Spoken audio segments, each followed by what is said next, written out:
Welcome back to the Franchise Tag Scouting Department. Today's video is going to be on Brian Thomas Jr., wide receiver out of LSU.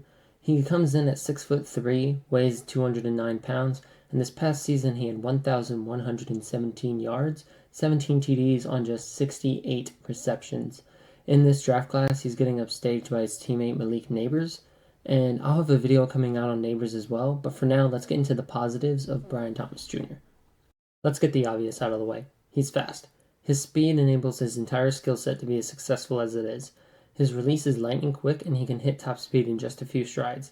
Against press, he runs by DBs with ease, and because of his diverse release package, he can force defenders to bite down and give up cushion and hesitate.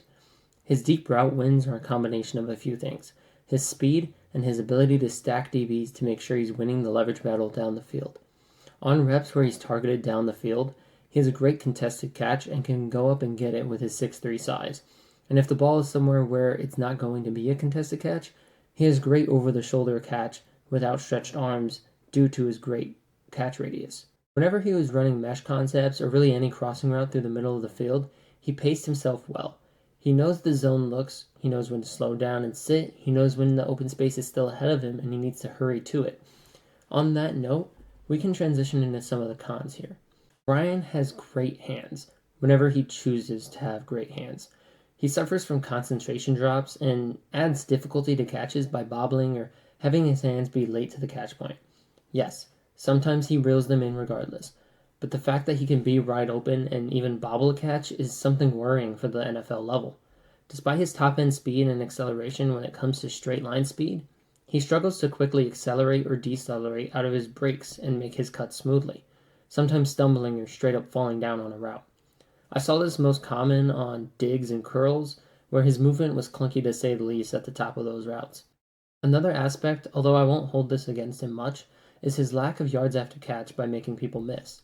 As mentioned, he isn't the smoothest at speed manipulation, which lessens the impact he can have in his juke moves and making people miss with the ball in his hands.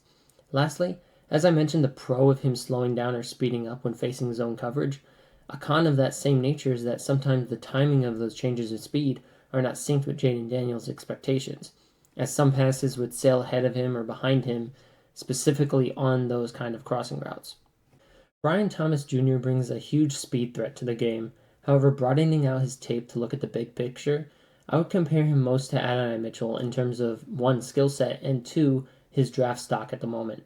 Brian Thomas Jr. will be a great wide receiver for whoever adds him, but at the moment, I don't think I could say for certain that he's above Adonai Mitchell on my own personal board. Brian Thomas Jr. benefited from having a Heisman-winning quarterback this past year, and he statistically exploded. And entering a league where more passes will be thrown to the middle of the field and less on that pure outside the numbers, go up and sprint for the ball kind of mentality, I'm not so sure he'll be able to get the necessary separation to get those targets and bring in those receptions. Another facet of that more intermediate route running game in the NFL is that I'm not so sure with his clunkiness and during his breaks that he'll be able to get the necessary separation from NFL DBs. However, as you've seen by the clips I've been including in this video so far, he's an elite deep threat. He will produce if he's manned up press with or without safety help purely because of that speed factor. I think that the landing spot will matter a lot for Brian Thomas, and I know that's not saying a lot, it matters a lot for any wide receiver, but specifically for him, I think that he will need time to develop into a full wide receiver 2 or 1 role. You're not going to throw him into the Giants wide receiver core and expect him to dominate his rookie season. I know the Giants are a bad team to bring up due to their draft position, but anything could happen at the draft. They were just a team I threw out there due to their lackluster wide receiver core. In my opinion, teams that have an established passing game, such as the Chiefs, the Jaguars, the Bills, or even the Eagles, they would be the best landing spots for him. And it's, a little obvious to say, yeah, good quarterbacks will make a wide receiver good.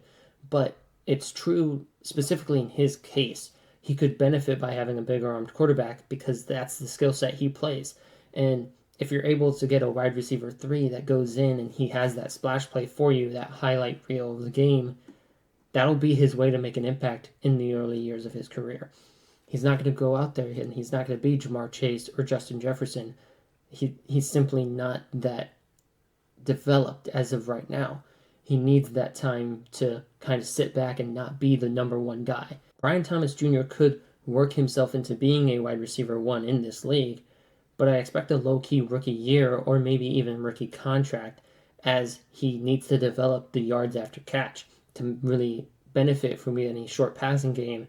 He also needs to develop that intermediate passing game where he gets out of his breaks quicker and doesn't end up stumbling through them. Right now, his skill set is that deep threat. He's going to go up, he's going to get it, he's going to go deep, and he's going to get it because of his speed and his size. And you develop that through that wide receiver 3 spot, and I think you've got a guy. I don't think that he's going to be one of these top wide receivers going off the board like Marvin Harrison Jr. or Rome Odunze, because he doesn't have that pure wide receiver 1 finesse and depth to his game. He has a wide receiver 3, and that's why I have him kind of falling down the board underneath Adonai Mitchell on my own personal big board. With all of that said, he's still a top wide receiver. He's still right behind Adonai Mitchell. They were kind of that same tier even, but it's just that level of his clunkiness, of his running mechanics, that is kind of hindering me from being super, wow, he's going to be this, he's going to have this ceiling. I think right now he does have a very high ceiling, but the floor is also just kind of middle of the pack, and he could end up being just a perennial wide receiver 3 that bounces around the league, or he could develop really well and get a great quarterback throwing the ball to him and develop like he's Tyreek Hill. Thanks for watching. That's all I have on wide receiver out of LSU, Brian Thomas Jr.